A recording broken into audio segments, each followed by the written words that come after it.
si Brandon, asan ka?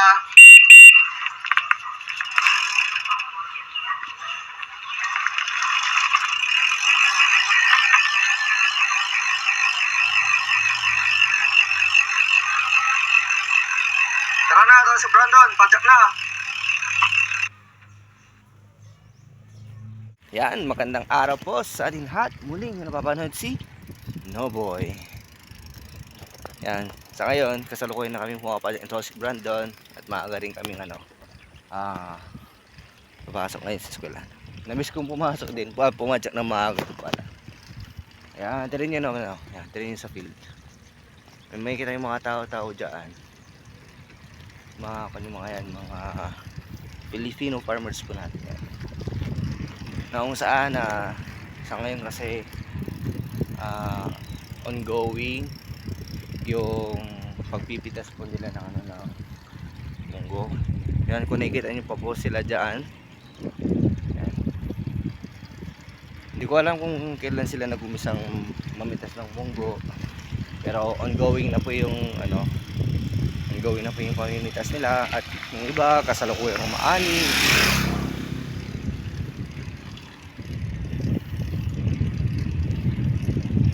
Yun, ito, na-miss namin na ni ito si Brandon itong ganito na pumapadyak kami ng maaga. Kaya naman bilang padyakero, oo po, o tamang tamang padyak lang ay talagang na-miss din namin ito si Brandon. Pero tinayin nyo naman yung oras pa lang, pag gandang summer season, around 6 AM pa lang po, around 6 AM pa lang, pero yung init nyo, pero hindi pa naman ganong kalakasan yung yung sikat ng haring araw. Pero yung nga lang, akala mo talaga parang tanghaling tapat na pag gandong bakasyon talaga. Pero okay lang yan, normal lang yan, nangyayari talaga yan dahil yun ang siklo ng ating buhay. Kaya naman baka sakaling naalala ko rin, baka sakaling ngayong linggo na to ay dire-diretso na rin puro maaga tayo sa pagpapadyak. Kasi nung mga nakarang araw tsaka mga nakarang linggo, kung napansin nyo, parang late na akong pumapadyak noon kasi ewan ko kung ano tuloy yung nangyayari. Hindi, kasi lang, may mga bagay-bagay din naman akong ginagawa. Lalo na't kasalukuyan po kaming nagpapabahay, papagawa ng bahay. Yan, para mas klaro po sa inyo. Kaya naman hindi ko rin maiwasang maging habala din kung minsan, kasi kailangan din nilang tanongin ako paano yung gagawin ganyan. Kasi kami din lang naman yung yung mas nakakalang kung ano yung forma or ayos ng bahay na ipapagawa. Yan.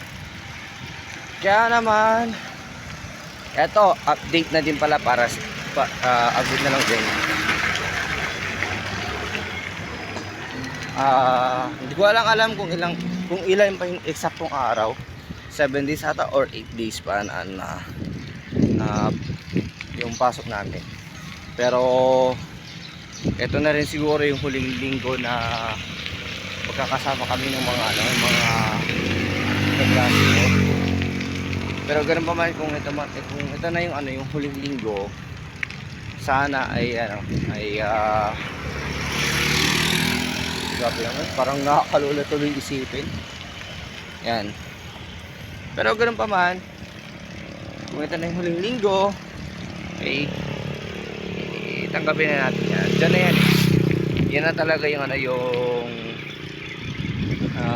mangyayari. Andito na tayo sa pinaka bandang huli. Siyempre mamimiss din namin namin isa't isa sa mga klasiko.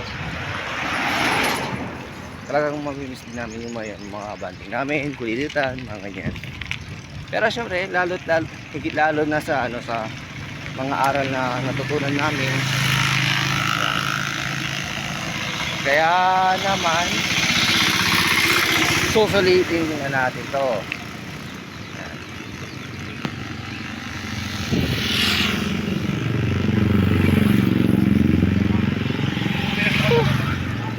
Grabe, parang ayaw tuloy isipin na parang magla-last week na.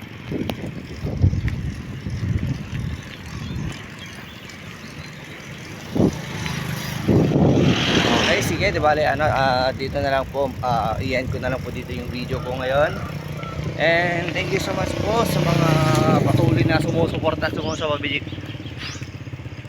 sumusuporta at sumusubaybay po sa akin sa aking Facebook page na Noboy Padjak. Yan, mag-follow and share lang po kayo na dyan po ng, sa nakikita nyo po sa screen, at mag-subscribe po kayo sa aking YouTube channel. And thank you so much at God bless po sa ating lahat.